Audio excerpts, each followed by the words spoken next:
तिरुपति मंदिर में प्रसाद को लेकर विवाद गहरा चुका है। सवाल लोगों की आस्था का है।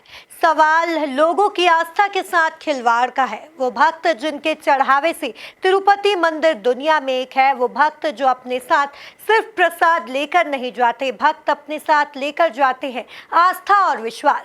तिरुपति मंदिर के महाप्रसाद में महापाप को लेकर मध्य प्रदेश की सियासत गर्मा गई है। सवाल यह है कि आखिर इस महापाप का जिम्मेदार कौन है? तिरुपति मंदिर के महाप्रसाद में महापाप, लोगों की आस्था से खिलवाड़ करने का जिम्मेदार कौन? प्रसाद में फिश ऑयल और जानवरों की चर्बी के खुलासे से सियासी सनसनी। तिरुपति के प्रसाद में मिलावट पर एमपी में गर्म सियासत। करोड़ों सनातन प्रेमियों की आस्था के केंद्र भगवान तिरुपति बालाजी के प्रसाद में मिलावट की रिपोर्ट आने के बाद सियासी धर्मयुद्ध छिड़ गया है। संत कह रहे हैं आस्था से खिलवाड़ बर्दाश्त नहीं करेंगे। जय श्री महाकाल। भगवान महाकाल को लगने वाला लड्डू भोग प्रसाद बहुत ही शुद्धता, स्वच्छता और पवित्रता के साथ तैयार किया जाता है। यहाँ कर्मचारी जब लड्डू प्रसाद बनाने के लिए आते हैं तो पहले जय श्री महाकाल का उद्घोष करते हैं, उसके बाद हाइजेनिक तरीके से हाथ वगैरह धो करके ही और बढ़िया कैप लगाते हैं। इसके बाद ही एप्रिन वगैरह पहनने के बाद ही वो अपने काम में लगते हैं। पूरी शुद्धता और स्वच्छता का ध्यान रखा जाता है। इसके लिए हमें राष्ट्रीय स्तर के अवार्ड भी प्राप्त हुए हैं। स्कॉच अवार्ड, सेब भोग प्रसाद और 5 स्टार रेटिंग का हमें अवार्ड प्राप्त हुआ, जो हमारे महाकालेश्वर मंदिर प्रबंध समिति के लिए एक उपलब्धि से कम नहीं है। दुनिया भर के लिए यह एक संदेश देने योग्य है और इसीलिए हमें संभवतः अयोध्या राम जन्मभूमि ट्रस्ट से भी आमंत्रित किया गया था लड्डू भोग की जानकारी के लिए, और हमारी टीम यहाँ से जाकर के उन्हें भोग प्रसाद हमारे यहाँ कैसे तैयार किया जाता है उसकी जानकारी भी अयोध्या को दी गई है।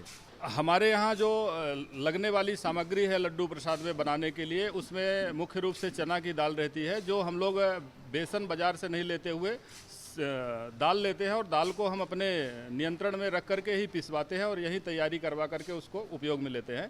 इसके अलावा रवा है, शक्कर बूरा है, ड्राई फ्रूट्स में हम लोग काजू मिलाते हैं, किशमिश मिलाते हैं और इलायची मिलाते हैं, और शुद्ध देसी घी सांची ब्रांड या जो मध्य प्रदेश शासन के द्वारा अधिकृत घी है उसका ही हम लोग प्रयोग करते हैं।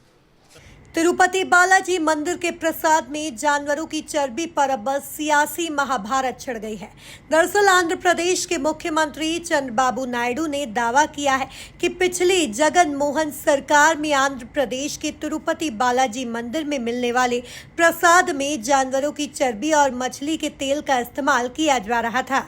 प्रसाद के सैंपल में इसकी पुष्टि हुई है। इस खुलासे के बाद से देश की सियासत गर्मा गई। मध्य प्रदेश सरकार ने इसे अंतर्राष्ट्रीय साजिश बताते हुए महापाप और अक्षम्य अपराध बताया। देखिए, आज जो मामला सामने आया है उससे संपूर्ण हिंदू समाज शर्मसार है। जगन रेड्डी सरकार ने बदतमीजी और घृणा की सीमाएं लांघ ली। वो तिरुपति बालाजी जो करोड़ों करोड़ों हिंदू मतावलंबियों के आदर और श्रद्धा का केंद्र है, वहां पर प्रसाद में इस तरह से मिलावट करना, ये मुझे तो लगता है कहीं ना कहीं कोई अंतर्राष्ट्रीय साजिश का परिणाम है।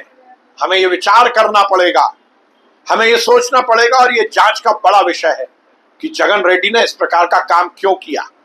हमें ये देखना पड़ेगा कि कांग्रेस इस तरह के कृत्य को संरक्षण क्यों दे रही है। हिंदू मतावलंबियों का अपमान करना, सनातन को बदनाम करना, हिंदू मतावलंबियों के धर्म पर कुठाराघात करना, ये बहुत बड़ी साजिश है।